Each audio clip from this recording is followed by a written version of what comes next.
Hi there, Lindsay here, the Frugal Crafter. Today we're going to do a portrait of one of my favorite characters on a current TV show that I'm watching, and that would be Sabrina from the Chilling Tales of Sabrina. Of course, the Sabrina the Teenage Witch spinoff from the Archie's comic is on Netflix now, and it's just such a fun show. If you like Buffy the Vampire Slayer, you'll definitely enjoy this show. And I don't know, I just enjoy those kind of quirky sci-fi, fantasy, horror TV shows. And so I thought it'd be really fun to do a portrait of the main character there. So I'm starting off sketching in my watercolor sketchbook, and this is the Artisan 9x12 watercolor sketchbook. The one with the cloth cover, the quality on those are much better than the ones with the cardboard covers I found. And I'm just basically sketching on her face and the hand holding the apple. I think that's a very iconic image, and I just found the promotional photo online. So I'm just doing a little fan art here. I really enjoyed the drawing portion of this, and I kind of wish that I had finished it just as like a drawing in graphite rather than doing a mixed media piece, but sometimes you learn a lot in the struggle, and there's definitely a lot of struggle in this drawing. Oh, I also wanted to let you know, if you've been looking towards picking up any of my classes, I am running a special now through Valentine's Day. I am running 40% off any of my courses using the coupon code 40LOVE. I will put that information down in the video description so you can find it easily, and I don't often have sales, so when I do, I try to make it worth your while. So please go check that out if you're looking to pick up any of my online classes for a steal.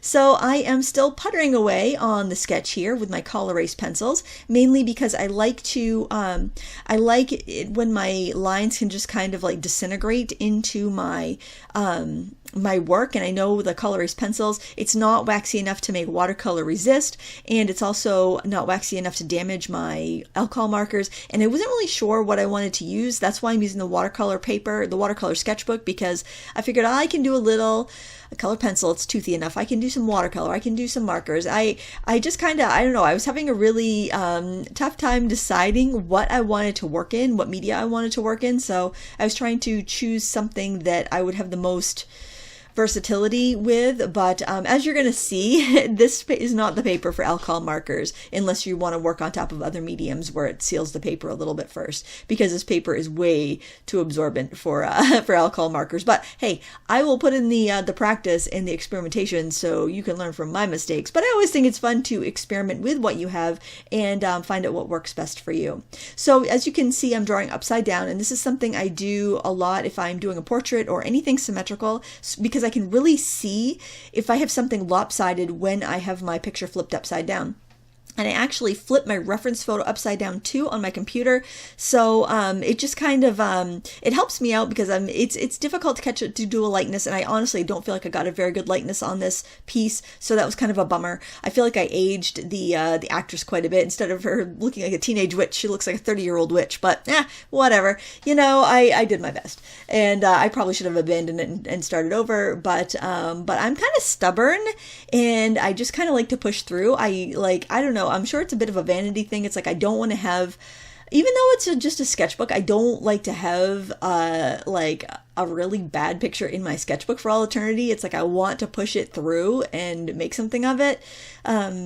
So I decided I would push through, and I realized that I spent the whole month of October drawing hands for Inktober, and I feel like I had just gone so out of practice again. I should have kept up with it. I should have made sure I drew something with hands in it once a week just to keep my practice up. So I felt like my hands were kind of awkward looking, so I erased them and started again. Plus, I felt like to have my hand in the right proportion, I was going to be spilling over into the other page, and I don't like to have a seam on my drawing for some reason. I know it's kind of silly, unless I'm intentionally taking up 2 pages, and I plan to do that. I don't want to just have a little bit hanging over onto the other page. It's just like it's a quirky thing. It's no big deal, but it was just bugging me, so I wanted to move her whole hand and apple over a little bit so it would be all compact on that one side of the sketchbook.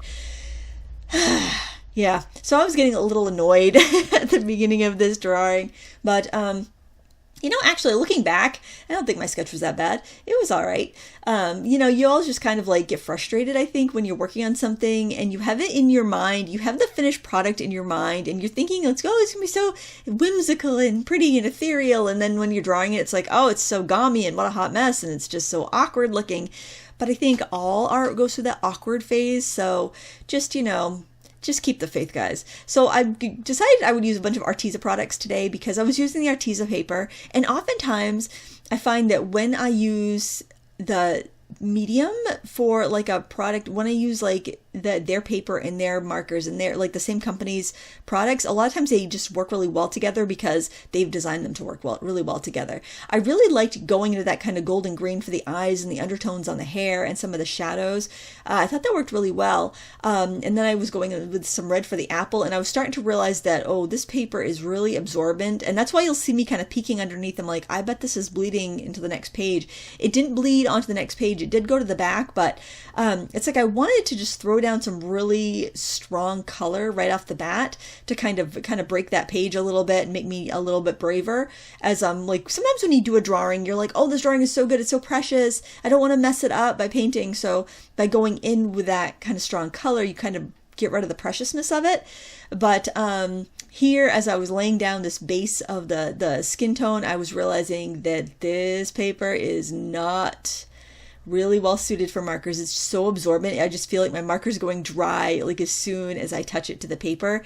But I'd already started to fill in, so I'm like, I've got to finish everything at least of that color, or it's going to look really patchy underneath. So that's what I'm doing here. It was weird that the sensation of using these markers on watercolor paper. I just felt like I was ruining the paper or ruining the marker here.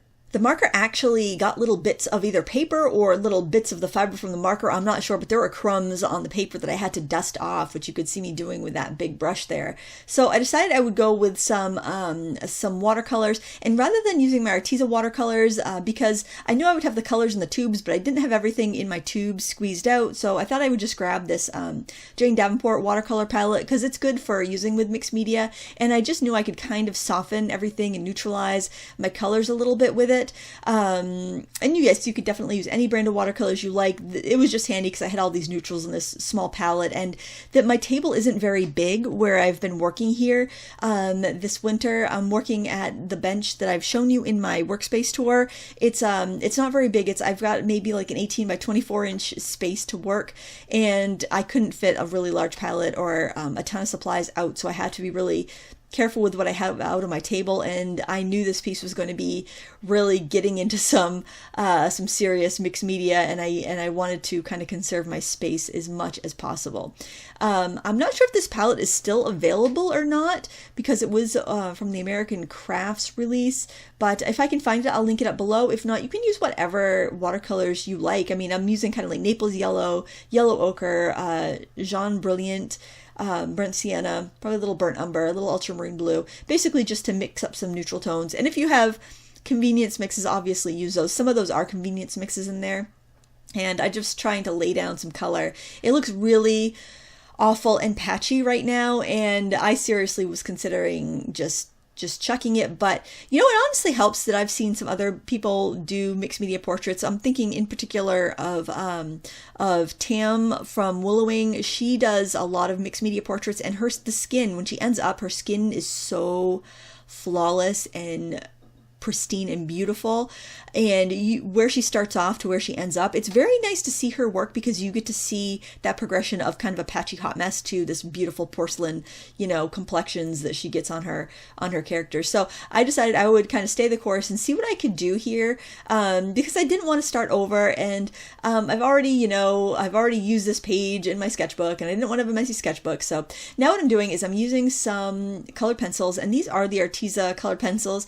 I recently got the 120 set, and I was just going to do a kind of comparison. I haven't done it yet, but I enjoyed their 72 set, and I was just kind of seeing how the range improved in the 120 set, or if the quality was different. It seems to be the same quality. They're quite soft, and most of the darker colors are quite soft. I found the pale colors to be a little harder, like the white and the cream, but the darker colors definitely quite soft and lovely to work in, and I'm able to pull back a little bit of the structure in my drawing again going in with these. So these pencils are waxier and more pigmented than the Col Erase pencils, so that's why I'm using them at this stage.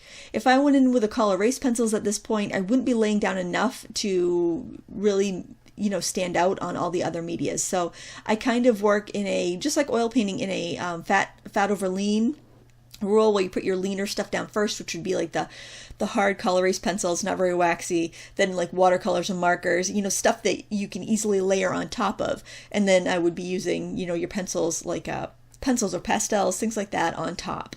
The brown pencil really helped me get some of that definition back, and it was very helpful. So remember, when you're going in, if you feel like you've just lost everything because you got too much color down, or maybe your media didn't work the way you wanted to, remember you drew it once before. Your muscle memory's there. It's the drawings in your mind's eye. Go in and redefine those areas you need to, because it's still within you. You did it once, you can do it again. Don't feel like, you're a one-trick pony or you hit the magic one time and you're never going to get it back. You totally can go back in and get those lines. And by using something soft like a neutral, it's not going to jump out, and it's not, even if you do make a little bit of a mistake, it's not really going to, look that off. You can fix it. Now I'm adding in some of the colors from the apple with a colored pencil to kind of give it more of that roundness. And I apologize for the wax glare. I didn't realize how much it was going to glare on the camera like that. So I am getting a nice deep color. In fact, I'm going in with some black and adding some of those really dark shadows around the edge to give it that really round sphere look, and then blending it in with the reds. I'm really surprised at how much glare I'm getting there anytime I put the pencil down. So as we work along and I tip my paper, you're going to be able to see a lot more truer colors. So just kind of keep that in mind where you're seeing that reflection from the wax, that there is stronger color there. Don't be afraid to use black colored pencil if you're doing a bunch of colored pencil, because it can really help cut through, and it is a little translucent, so your other colors that are underneath are going to show through. It's not going to be kind of like when you use black paint and it can kind of deaden everything. A black colored pencil doesn't really deaden the pigment on the other colors like it does in other types of paint. So I thought that's kind of interesting and just something you might not be aware of if you don't use colored pencil that often. I'm using some more watercolors because, quite frankly, I'm definitely the most comfortable with watercolors, and just adding in another layer to kind of try to liven her up a little bit, because I just feel like she looks very cartoony, and honestly, I feel like the finished picture looks very cartoony, and that kind of bothered me. But I'm just trying to give it a little bit more dimension and life. And it just takes layers. It takes layers. That's the thing I've realized with mixed media. It's like, just keep layering, just keep adding, and then you will get there. Now I was trying a little bit with a white colored pencil to try to get some highlights in the hair, and with a cream colored pencil, but it just didn't have the contrast against the golden colors that much, so I'm gonna have to go in with some other media for that. I decided that I wanted to have a gray background because the promo photo that I saw had this kind of soft gray background, so I'm doing that with a watercolor pencil just because I know I can get a little more control around with the pencil lead. And I'm starting with like a real soft gray towards her, and then I'm going to use a darker gray on the outskirts and then just kind of blend them together. And I don't mind if it's got a little grain or a little sketchiness to it, so I'm not going to completely dissolve everything with a stiff brush. I'm going to go with a softer brush and leave some of those sketchy lines in there, because to me it kind of makes me think of like being in school and a blackboard having those kind of like lines back there. So I kind of wanted to get that vibe into the picture, since I have the apple and she's got the headband. I just wanted to kind of get that like teenage witch type vibe in there, even though she ends up looking way older than a teenager by the time I'm done. I like the combination of using colored pencils, like traditional colored pencils, and traditional watercolors, because I like the hard lines of the pencils, I like the scribbliness of the markers, and then I like the blurred lines and washes of the watercolors. I think it kind of lets you play with all these aspects that one medium alone wouldn't give you. So that's why I'm a big fan of mixed media, especially in sketchbooks when you're experimenting and whatnot. I'm going in with kind of like a medium brown. It's kind of like a reddish, like a sienna brown, and I am adding in some more shadows, trying to give the face a little more character, a little more interest. There's some warmth in the shadows that I want to add in there, so that's why I'm going in with a warmer brown. And to also, because it just looks very kind of flat and pale to me, so I want to get a little bit more of that warmer feeling, realistic skin tone down. I wanted to mention that up to this point, pretty much everything I've used for media has been translucent or transparent. So I noticed that was kind of as far as I was going to get with mediums like that. And I decided that I would use some paint pens so that I could bring up some opacity in areas, get some highlights, get some fullness that I wasn't able to get with the transparent media because I didn't plan that well. So that is another tip I would share with you, is once you get to a point where you're feeling like you're not feeling the weight of your subject, get something opaque. And that could be pastel, that could be acrylic paint, that could be gouache, that could be watercolor crayon, anything that is more opaque. And I decided to go with acrylic paint pens because I'm in a sketchbook, and I thought pastel might rub onto the other page, and I didn't really want to use fixative, and I was just kind of thinking about what could I use that would dry permanently, that I could go over on top of if I decided that I wanted some more color pencil or something like that. And I'm using a variety of different brands of paint pens. I've got the bullet tip ones are Arctics. I've got some Ohuhu, which I don't think they make anymore. I've got some Pintar fine tip ones. I've got some Mikador fine tip ones. I've got some Posca fine tip pens. So they all work really well together. I think they're all pretty much the same beast for the most part, as long as you get a brand that's a decent quality, and as long as you use them fairly frequently. I find that that they're all pretty reliable. Sometimes you need to stop and restart a pen if you haven't used it in a while, but I find them to be an extremely versatile mixed media tool. And if you like to do sketchbook work like that, and you want those really opaque areas, or you want that kind of like undo button, they're an awesome product to have. I even have some chalk markers in there because I feel like they're kind of the same beast, although I don't really use them in my art that much, but they're there in case I need like a really opaque broad marker. I never really use the chalk markers for much other than, using chalk labels and labeling stuff in my studio, but they don't get that much use. I prefer the traditional acrylic paint pens. So in case you're seeing those chalk ones and you're thinking about getting those instead, I would definitely recommend getting the regular acrylic paint pens unless you need chalk markers. Now I am using a fine liner. This is a Sakura Micron fine liner, and it's size 4, I think. I was going to use a size 2, but my size 2 was completely dried up. So the size 4 was a nice line. It's bold enough that I can see it, whereas like a 005, 01, 02, those would just be so fine. I don't think that would give me the definition that I wanted. And I like to fine line towards the end because I kind of start in a very sketchy manner, and I do a lot of my refining when I'm putting the color in. So I'm not really sure where my final lines are going to end up. So I do kind of wait towards the end if I'm going to fine line. But that's just me. If you wanted to spend a long time on a drawing and then transfer it onto your good paper, you could fine line right off the beginning, but I'm kind of refining and adapting as I go. Now, I'm using this cream color, not cream, it's like a peach color pencil, traditional color pencil, to kind of smooth out some of the skin tone as well, because it is translucent. It's not completely transparent, not completely opaque, but it will kind of bridge those, like, any areas together a little bit. Now this is where I really liked using the markers on this piece, and I'm using some of the grays and from the gray set. Actually, I think these grays were included in the 120 set. Using that on top of all these medias, it worked really well. Having that, like, having a little bit of paint buffering between the watercolor paper and the marker just was enough so that I could go in there with those shadows and get a really nice smooth effect. Going right on that raw paper with those markers was not a fun time, but it's working well on this. I probably wouldn't do that with a brush tip marker just because with the colored pencil that I have here and there, it could pick that up and mess up the brush tip. But with these chisel tips, they're a harder tip. They're less likely to pick anything up, and I can always just scribble it off on something else if I need to. But I feel like those shadows really made all the difference, and because the marker was translucent, everything underneath could show through, and it tied everything together. And that's where layering comes in. The more you layer up, the smoother things start to look, the more control you have, the more you can insert your aesthetics into your piece.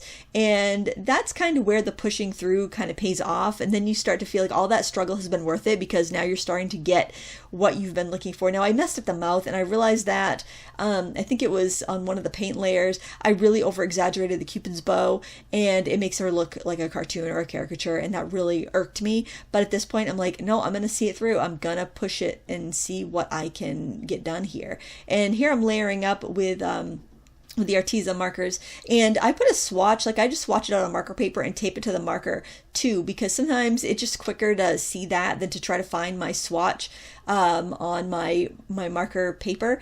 So there's a tip for you too. It takes some time, but I really like having the swatches on the markers. I've only done it for a couple of my marker sets, but it's really nice to have done.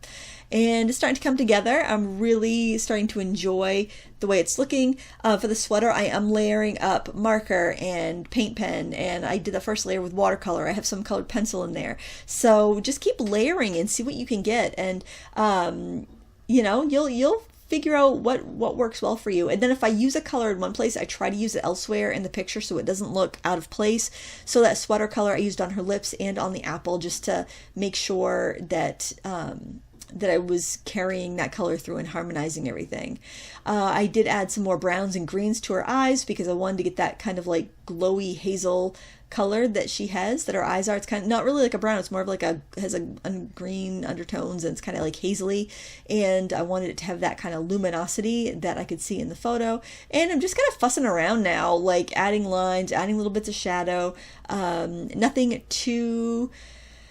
too strong at this point, just trying to pick up any of those little details that I can. And this is always the time where I really enjoy the drawing. It's kind of like it's almost done. Everything I'm doing is just kind of like adding a little fussiness here or there, prettifying it up, and that's where it gets really fun. This took about 2.5 hours, so I'm not gonna lie and pretend like, oh yes, I did this in half an hour. No, it was like 2.5 hours of struggle, taking breaks, coming back, looking at it, being disgusted. You know, as we do as artists, as we have our as we have our little opinions as we go through our work and get frustrated, but that's part of the process.